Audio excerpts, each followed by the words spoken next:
46. Today is August 3. Liwanag naman.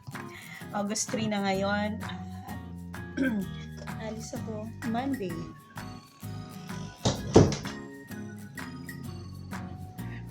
Hanginan ko yung gulong ng sasakyan. Pansin ko na rin yun. Medyo malambot yung nasa unahan. Ngayon napansin din nung kasama namin dito. DM parang malambot yung gulong niya sa unahan. So, lalabas muna tayo. Pahanginan natin. Ang hirap dito kasi yung isang gasoline station. Sira yung yung pahangin nila. Kaya, hanap tayo ng malapit dito.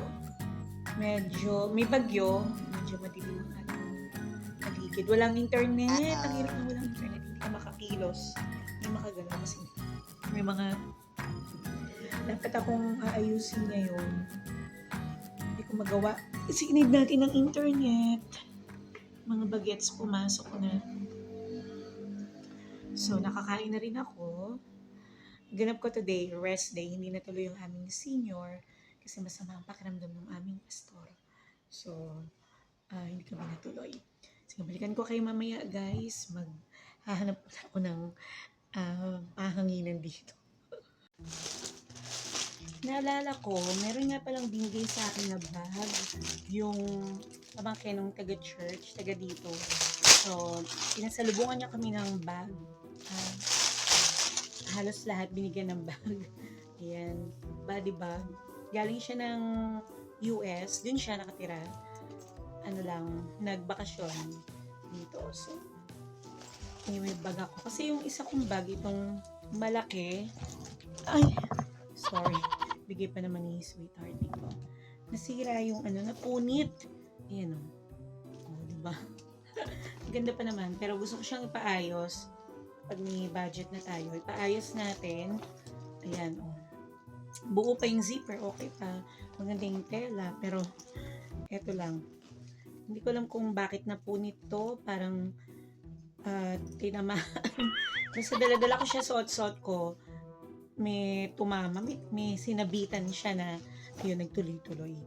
So, ngayon naman, mag-aano lang ako, magpapapalit tayo ng gasoline station, pahangin. Siyempre, alam niyo, hindi ako makakalis ng bahay nang walang masyadong dala. Andun lahat. So, i-transfer ko lang iba kong gamit dito. Siyempre, mga importante dahil medyo maliit nga ito. Kaya, pipiliin na lang natin yung mga lalagay natin. Meron kasing bag si Kuya na binigay sa akin. Pinahiram. Actually, hindi binigay. Eto, pinapagamit niya ito sa akin. Kasi, bigay sa kanya ito ng isang church. Nagturo kasi ata siya sa parang vacation church school, VCS. Sa mga simbahan niya, nag-volunteer siya magturo. So, hindi ko sure kung ito yung gift nila or dun sa home church niya. Diba, puro church. Daming simbahan eh. Meron kasi siyang church na pinupuntahan, nag-volunteer siya doon. Iba pa yung isa pang church na pinupuntahan niya, na doon siya tumutugtog, doon yung home church namin. Hindi ko alam kung ito yung gift nila or saan galing church to. Pero kay kuya yan, parang pang babae, di ba? So, naalala ko, ito, may bigay nga pala. So, anong oras na ba? Tanghali na rin eh. Kaya mag-transfer muna ako ng gamit. Ano rin ba kayo? Magalaw yung mahilig din ba kayo na magpalit ng bag? Mahilig ba kayo sa bag? Actually, nung dalaga ako, mahilig akong magpalit ng bag. Weekly, nagpapalit ko. Pero nung nag-asawa ako, siguro nung mga early yung mga bagong kasal kami, nagagawa ko pang magpalit ng bag, ng kung ano. Pero tumatagal pa, tinatamad na ako magpalit. Ngayon, may mga times lang na may mga araw, may mga oras na gusto ko nagpapalit ka rin. Nagpapalit ka rin ng bag. Yan, minsan naman, okay ka lang kung ano yung meron dyan. Ngayon, Parang ganun ako. Gusto ko mga body bag lang. Depende. Depende sa budget. Pag wala naman tayong masyadong budget, wala tayong masyadong pambili, huwag na nating ipilit. Diba? Maghintay na lang ulit tayo kung kailan meron. Ayan. So, yun lang naman. Siyempre, hindi mawawala ang kating ko. Tagal ko nang gamit to. Tagal na yan sa bag. Pamaypay. Ito yung pamaypay na bigay ni Nanay Vereen. Actually, dalawa yung pamaypay na meron ako, bigay ng mga senior. Diba? Tama-tama. Sabi ko, hindi ako nawawala ng pamaypay sa bag since nung dalaga pa ako. Payong pamaypay, shades, yan. Or sunglass. Yan ang lagi tayong meron. And ballpen. Hindi rin ako nawawala ng ballpen sa bag. Meron akong ganito, regalo din to, galing din sa church. Pero hindi ko siya, parang naiingayan ako. Diba, pag ginamit mo siya, parang maingay. So, hindi ko siya gamitin. Mas gusto ko yung manual. Diba, daming coins na iniwan ni Mister. Diba, malaki rin ang laman nito Pwede rin pang ano yan. Ang gastos.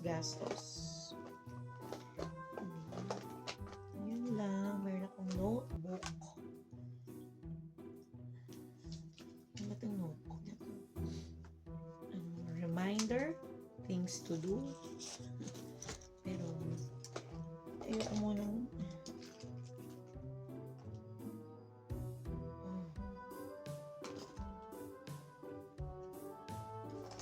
mamaya ako na lang ayusin ulit. Pagbalik. Maglilinis tayo ng bag pagbalik. Actually, ngayong araw na to, cleaning time. Maglilinis ulit tayo ng mga dapat nating linisin. Siyempre, ang ating maintenance. Meron na tayong maintenance. Tagal ko ng years na rin na iniinom ko yan. Maintenance sa yan, sa ating blood pressure. Adjust natin. Yan, perfect. O, diba? Tama. Trip ko ang mga body bag na yan. Sige. I'll see you later. Dito na tayo. Madilim. So, hanap tayo ng pwede nating pahanginan.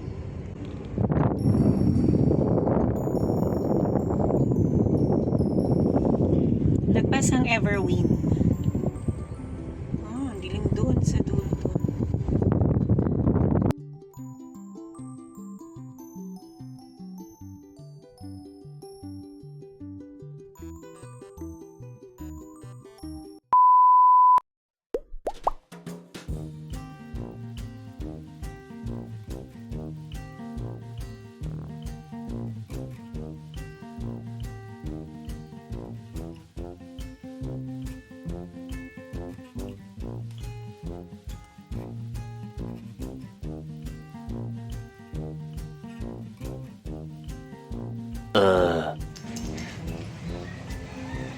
Okay na.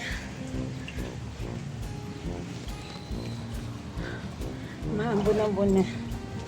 So, nakapagpahangin na tayo.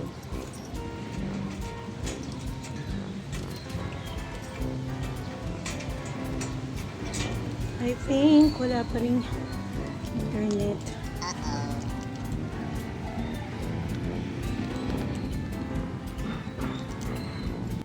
11:30 na guys. At sumama ang aking pakiramdam. Siguro dahil hindi ako nakatulog ng maayos. Pero kailangan natin magpatuloy sa gawaing bahay.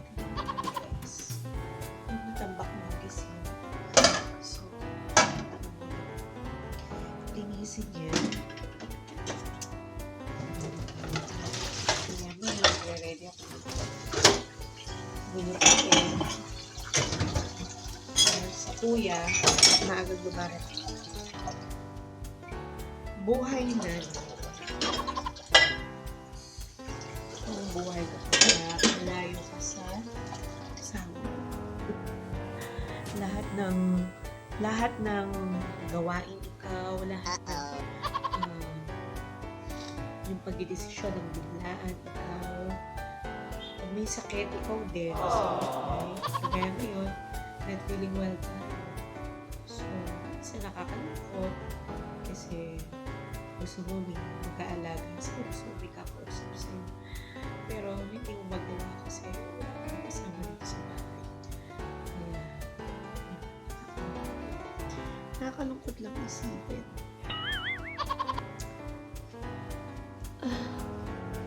So, sana umokay na natin. One eternity later. 1:30 na guys.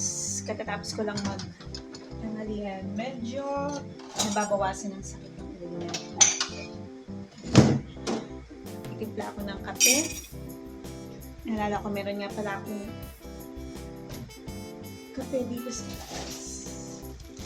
So, parang ko lang na mainitan.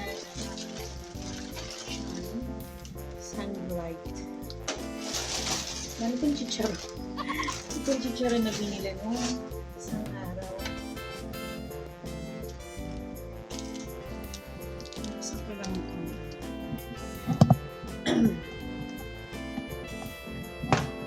Ano tayo show ko sa ating camera. So, pinta muna ako ng kape niya.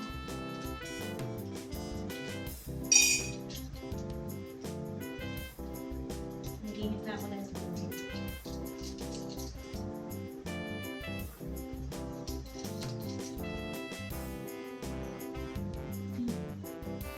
Napalit tayo ng internet. Kalimutan na ata magbayad ng dito. Yung aming tagapagbayad. Aming secretary. Kalimutan na ata. Palitin ako ng kanina.